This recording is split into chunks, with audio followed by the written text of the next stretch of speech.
Artificial intelligence is rapidly transforming each and every sector that we know of, including governance. But can it also make democratic institutions stronger and more inclusive?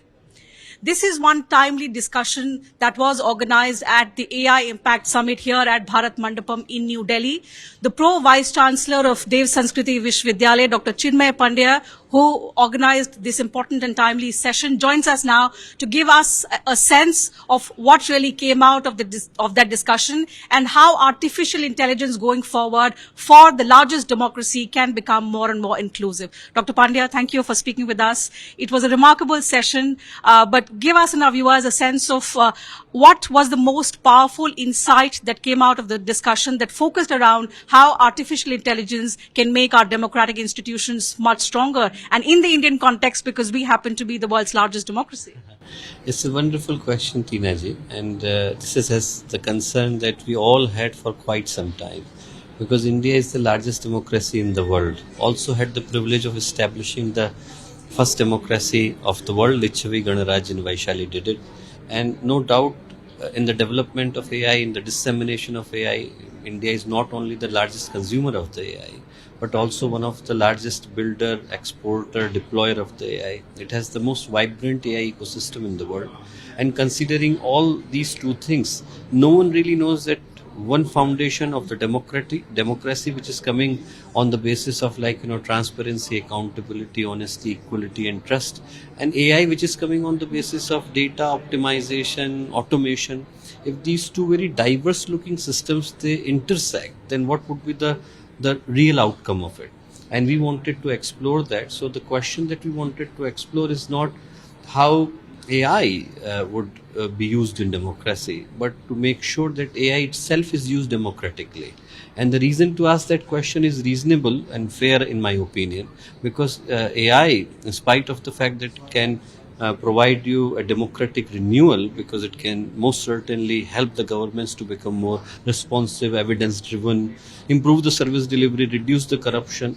At the same time, the AI also has the power to manipulate the public opinion, amplify the misinformation, deepen the polarization.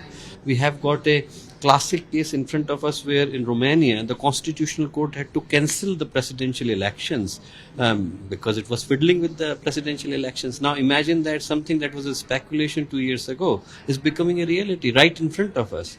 So if we won't ask these questions, then who would ask? And the reason we actually gathered a very diverse panel, we were privileged to have the Speaker of the Indian Parliament, and you can't have any higher podium than that. We had the Secretary General of the Inter-Parliamentary Union, we had the Speaker of the Hungarian Parliament, and we had the lawyer from Mexico who helped devise the first AI law. And we had the lords from UK Parliament, the head of the ethical organization of the Geneva, and many other renowned speakers, as well as the people in the audience.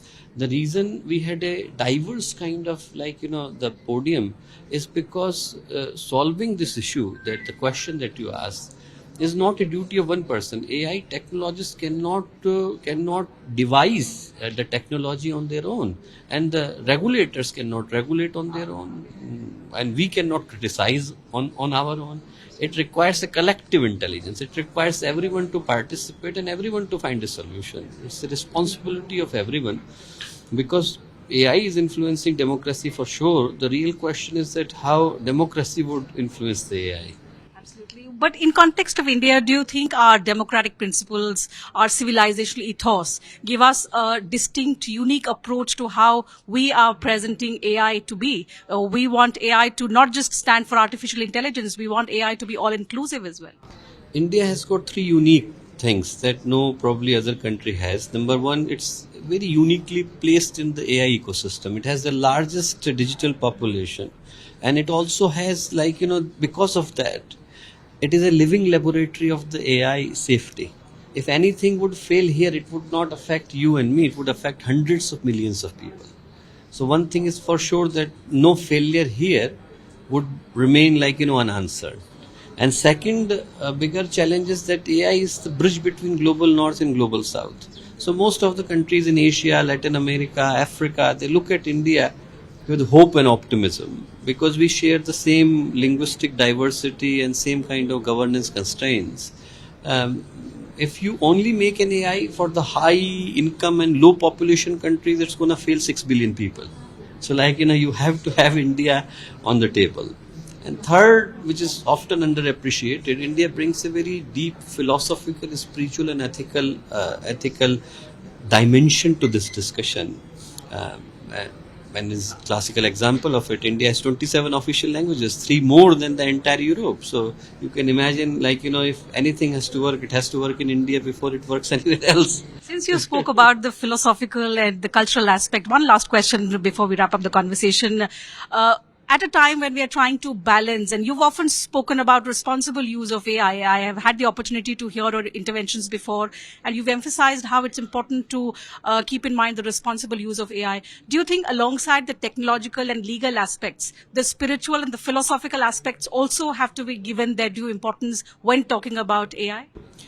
Gurudev, who founded the Gayatri Parivar and wrote 3,400 books, 1962, before anyone could imagine, he talked about scientific spirituality. His idea was that we need science to progress in the outside of the world, and we need spirituality for the inner contentment. And one is not replacing the other. They both are complementing each other. Only we need to find the path right. I need science, I need technology, I need all the materialistic development to make society progressive, but I also need a spiritual mindset so that those resources could be used for the betterment of humanity, not for the concentration of few, and it gets limited and restricted to those who have got those privileges in their hand. Thank you, Dr. Pandya, for speaking with us, and congratulations on organizing such a remarkable session. I'm sure it's going to help a lot of people. Thank you so much. Being the largest democracy in the world, it's a privilege that we could do this event here. Absolutely. Wishing you success in future endeavors. Thank you so much for taking our time speaking to Sansad TV. That's it, viewers, on this telecast. Thank you so much for your time as well.